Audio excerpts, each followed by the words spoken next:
The call came on a Tuesday morning while I was reviewing quarterly reports for Sterling Hospitality Group. My assistant buzzed through, "Mr. Sterling, you have a call from Elegant Events Wedding Planning." I almost declined. Then I remembered. My younger brother Marcus was getting married next month. I'd paid the deposit 6 months ago when I heard they were struggling with costs. $50,000 to ensure my brother had the wedding he dreamed of. The family never knew it came from me. David Sterling speaking. "Mr. Sterling, this is Amanda from Elegant Events. I'm calling about the Henderson Miller wedding next month." Her voice sounded strained. "I have some uncomfortable news about your invitation." I set down my pen. "Go ahead. Your family contacted us yesterday. They've asked us to remove you from the guest list entirely. They said there was a family disagreement, and they specifically requested that you not attend the ceremony or reception." The words hit like a physical blow, but I kept my voice steady. "I see. However," Amanda continued quickly, "they also asked if they could keep the $50,000 deposit you paid for the event." Mrs. Henderson said the family had already spent that money on other wedding expenses. For a moment I said nothing. Through my office window I could see the city skyline, half of which I owned through various investment companies. My family had no idea that their disappointing son, who they claimed never amounted to anything, controlled a hospitality empire worth $3.8 billion. "Mr. Sterling? Are you there?" "Yes," I said calmly. "I'd like you to cancel the entire wedding." "I'm sorry, what?" "Cancel the Henderson Miller wedding. All of it. The venue, the catering, the flowers, everything." Amanda's voice rose in panic. "Sir, I don't understand. You're not the groom, you can't just—" "Amanda," I interrupted gently, "what's the name of your company?" "Elegant Events Wedding Planning." "And who owns Elegant Events?" I heard papers rustling. Sterling Event Holdings." "And who owns Sterling Event Holdings?" A longer pause. "Sterling Hospitality Group." "That's right. And I'm David Sterling, CEO and sole owner of Sterling Hospitality Group. So yes, I can cancel this wedding. In fact, let me be more specific. Cancel their reservation at the Grand Harbor Hotel as well. That's one of mine too. And Symphonic Catering? Also mine. The flower arrangements from Premier Botanical? Mine. The photography package from Lens and Light Studios? Mine as well." "Mr. Sterling, I had no idea you were—" "There's more, Amanda. The bachelor party reservation at Harbor View Resort? Mine.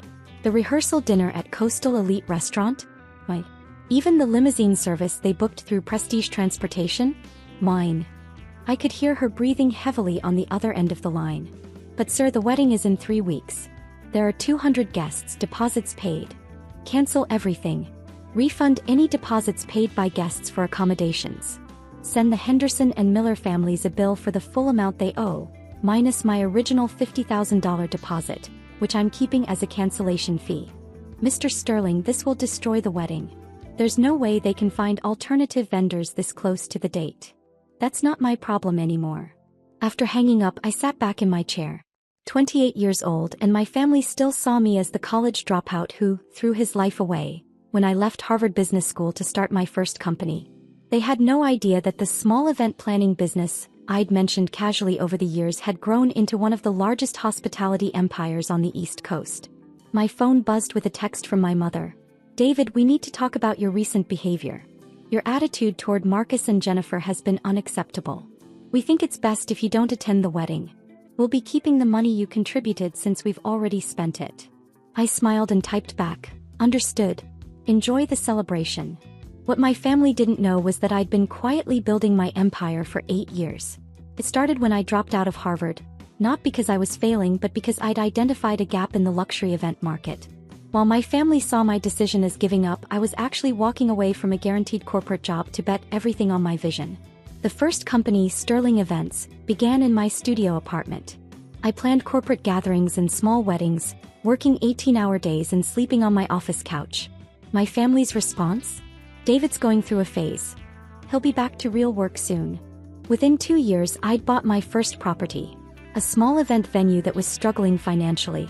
My family still thought I was playing entrepreneur, while they focused on my brother Marcus, who was following the traditional path through law school. By year 4, I owned 6 venues across 3 states. Sterling Hospitality Group was born, and I started acquiring complementary businesses. catering companies, florists, photographers, transportation services. Every aspect of the luxury event industry. My family remained oblivious. At holiday gatherings, they'd ask about my little business, while discussing Marcus's promising career at his law firm. When I bought my first hotel, a boutique property downtown, I mentioned it casually as expanding into accommodations. They nodded politely and changed the subject. The real growth came in years 6 and 7. I acquired struggling hospitality companies during the economic downturn, rebuilding them into profitable enterprises. Harborview Resort, Grand Harbor Hotel, the entire coastal elite restaurant chain. All companies my family had heard of, never realizing their disappointing son owned them. My phone started ringing 30 minutes after my conversation with Amanda. David. It was my father's voice, tense and confused. I just got a call from some woman saying our wedding venue was canceled. There must be some mistake. No mistake, Dad. What do you mean no mistake? This is ridiculous. We have a contract. A contract with Sterling Event Holdings, which is owned by Sterling Hospitality Group, which is owned by me. The line went quiet for several seconds. David, what are you talking about? I'm talking about the fact that you canceled my invitation to my own brother's wedding while asking to keep the $50,000 I paid for it. So I canceled everything else. You paid for the wedding? The venue, the catering, the hotel blocks, the flowers, the photography, the rehearsal dinner, the bachelor party, the transportation, all of it goes through companies I own. Congratulations, Dad. You just uninvited the person who was paying for your son's entire wedding. Another long silence.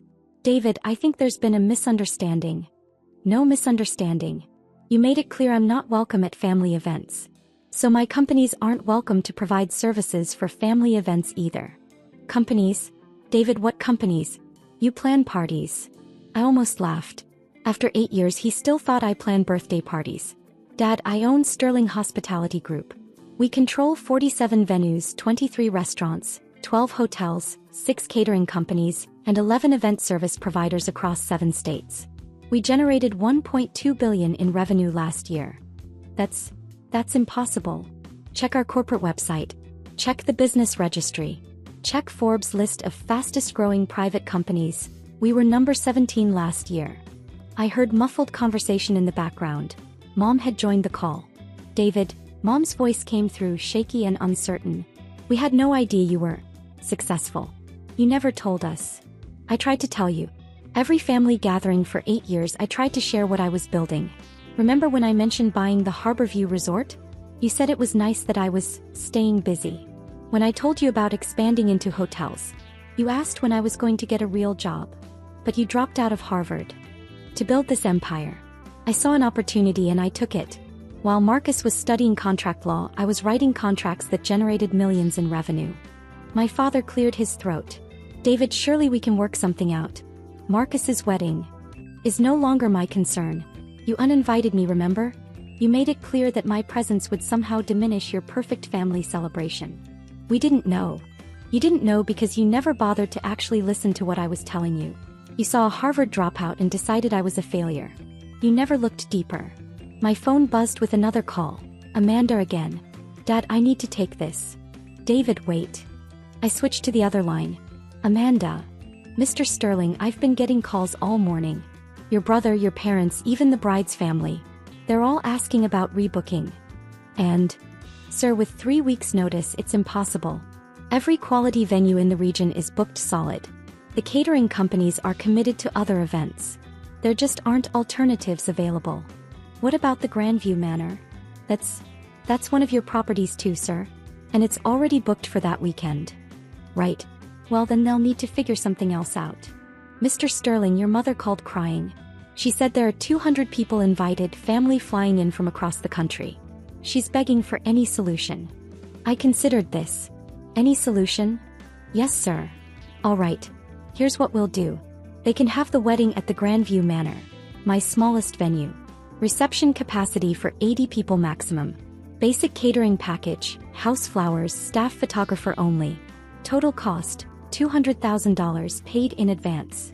Sir, that's 4 times what they were paying before and half the space. That's the offer. They wanted to exclude me from their celebration while keeping my money. Now they can include me in their decision-making while paying market rates. And if they refuse? Then they can get married at City Hall. I hung up and returned to my work. 3 hours later, Marcus called directly. David, what the hell is going on? You're getting married. Congratulations. Don't play games with me. Mom's been crying all day. Dad's had 6 phone calls with different vendors and everyone keeps telling him you own their companies. What kind of sick joke is this? It's not a joke, Marcus. It's business. Business? This is my wedding. Your wedding that I was financing. Your wedding that I was uninvited from. Your wedding that the family decided I wasn't worthy to attend. We thought it would be better. You thought it would be better to exclude your brother from the most important day of your life, while secretly keeping the money he contributed. Does that sound like family behavior to you? Marcus was quiet for a moment. We didn't know the money came from you. Mom asked me for help 6 months ago. She said you were struggling with wedding costs and Jennifer's family couldn't contribute much. I wrote a check for $50,000 that same day. David, I didn't know. You didn't know because you never asked. Just like you never asked about my business, my life, or anything else. You just assumed I was the family screw-up and moved on. That's not true. Marcus, when was the last time you asked me a genuine question about my life?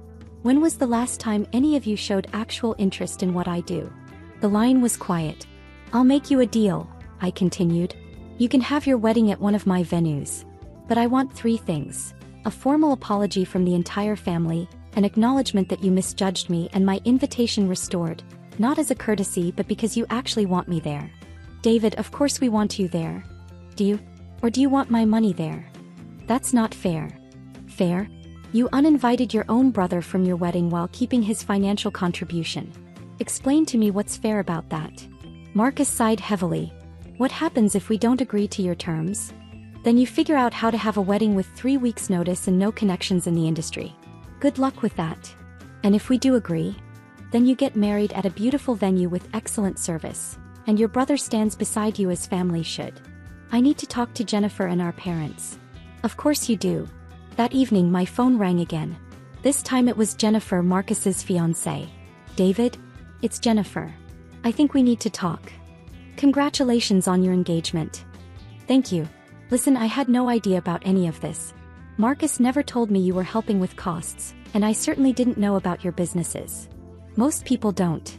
I've been doing research all afternoon. Sterling Hospitality Group is huge. You own half the venues I dreamed of having my wedding at when I was growing up. It's been a good few years. David, I owe you an apology. We all do. I was there when your parents decided not to invite you. I should have spoken up. Why didn't you? Honestly, because Marcus painted you as the irresponsible brother who never got his act together. I believed him. And now I realize that Marcus doesn't actually know you at all. None of them do. Jennifer paused and I could hear emotion in her voice. David, I would be honored to have you at our wedding. Not because of your businesses or your money, but because you're Marcus's brother and you clearly care about family more than the rest of them realized. What does Marcus say? Marcus is processing. He's realizing that his big brother isn't who he thought he was. It's a lot to take in. And your parents? They're scared. They've spent years treating you like the family disappointment, and now they're learning you're probably the most successful person in the room at any gathering. Success isn't just about money. No, but respect should be about recognizing when someone deserves it. And clearly you've deserved it for a long time.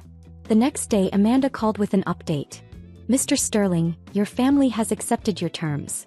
They've paid the deposit for the Grandview Manor package, and they've formally requested that your invitation be restored. Did they agree to all the conditions? Yes, sir. Your father specifically asked me to tell you that the family would like to meet with you before the wedding to offer a formal apology. And your brother wants to know if you'd consider being his best man. I sat back in my chair looking out at the city skyline again. 8 years of building an empire while my family saw only failure. 8 years of trying to share my success while they heard only excuses. 8 years of proving myself while they waited for me to grow up. Amanda. Yes, sir. Tell them we'll have the meeting. Schedule it for this Saturday at the Harborview Resort. My private dining room. And Amanda. Yes. Make sure the catering is perfect. The meeting was scheduled for 2 p.m. on Saturday. I arrived early and stood by the floor-to-ceiling windows overlooking the harbor. This resort had been my biggest acquisition. A failing property that I'd transformed into the region's premier destination. The private dining room alone was worth more than most people's homes. My family arrived together. Mom, Dad, Marcus, and Jennifer. They looked around the room with obvious amazement. Crystal chandeliers, hand-carved furniture. A view that stretched for miles across the water. David, Dad said, extending his hand formally. Thank you for meeting with us. Have a seat.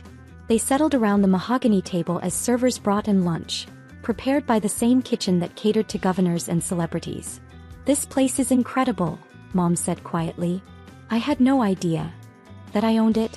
I mentioned buying a resort property 3 years ago. You said you were expanding your business. This was the expansion. Dad cleared his throat. David, we owe you an apology. A major one. Go ahead. We misjudged you. Badly. For years, we saw what we expected to see instead of what was actually happening. Marcus leaned forward. David, I'm sorry.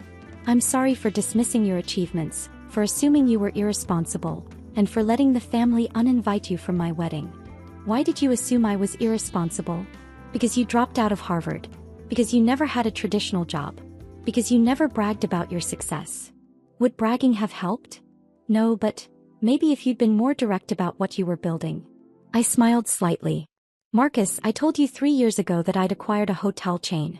You said, that's nice, and changed the subject to your latest case at the law firm. I didn't realize you meant you owned them. What did you think I meant? He had no answer. Jennifer spoke up. David, we'd like to start over. All of us. We want to know about your life, your business, your plans. We want to be real family. And if I hadn't turned out to be wealthy? What then? Dad answered honestly, then we probably would have continued misjudging you. That's what makes this so shameful. At least you're honest. Mom had tears in her eyes. David, I'm proud of you. I'm proud of what you've built, but more than that, I'm proud that you still wanted to help with the wedding even after how we treated you. You're my family. That matters to me even when it doesn't seem to matter to you. Marcus stood up and walked around the table. David, I know I don't deserve it, but I'd like to ask again. Would you be my best man? I looked at my younger brother. The golden child who'd followed every family expectation, who'd never taken a risk or built something from nothing. For the first time I saw uncertainty in his eyes. He was finally seeing me clearly. Marcus, I'd be honored. The wedding took place 3 weeks later at the Grandview Manor. Despite being my smallest venue, it was still spectacular. Overlooking the coastline with gardens that had been featured in architectural magazines. The family that had once dismissed my party planning business watched in amazement as my staff executed a flawless celebration. During my best man speech, I looked out at the 200 guests, many of whom had heard whispered conversations about my business empire throughout the evening. When Marcus and I were kids, I began. He always looked up to me. Somewhere along the way that changed. He started seeing me as the brother who took the wrong path, who gave up on conventional success. I paused, making eye contact with my family. What Marcus didn't realize is that I never gave up on success. I just defined it differently. Success isn't about meeting other people's expectations. It's about building something meaningful and sharing it with the people you love. I raised my glass. To Marcus and Jennifer, may you build something beautiful together, and may you always remember that the best achievements are the ones you share with family. Later, as the evening wound down, Dad approached me on the terrace. David, I have a question. Sure. Why didn't you just tell us? Why let us think you were struggling all these years? I considered this carefully. Dad, I tried to tell you. But more than that, I wanted you to be proud of me for who I was, not what I owned. I wanted you to see that dropping out of Harvard was the right choice, that building something from scratch had value. And we failed that test. You did. But you passed the test that mattered more. Which test was that? Tonight. When you had the chance to choose pride over family, you chose family. When you realized you were wrong, you admitted it. That's worth more than years of recognition. Dad put his hand on my shoulder. I'm proud of you, son. Not just for your success but for your character. You had every right to walk away from this family, and instead you saved your brother's wedding. Family is family, Dad. Even when they don't act like it. As I drove home that night, I reflected on the 8 years I'd spent building my empire in plain sight of a family that couldn't see it. The Harvard dropout who became a billionaire. The party planner who created a hospitality dynasty. The family disappointment who turned out to be the family foundation. My phone buzzed with a text from Marcus. Thank you for everything. I'm sorry it took me so long to see who you really are. I'm lucky to have you as a brother. I smiled and typed back. Welcome to the family business. Because that's what it had always been about. Not just building companies but building something that could bring family together. It just took them a little longer to realize it. The next morning, I woke up to 17 missed calls and 43 text messages. The wedding had been featured on several social media accounts, and people were sharing photos of the venue, the food, and the celebration. But more importantly, I had messages from my parents, my brother, and Jennifer, all asking when we could have dinner again. Real dinner this time. Family dinner. As I sat in my office Monday morning, looking out at the city skyline that I'd helped shape, I realized something important. Success isn't about proving people wrong. It's about being strong enough to keep loving them even when they are wrong. And sometimes, if you're patient enough, they figure it out on their own.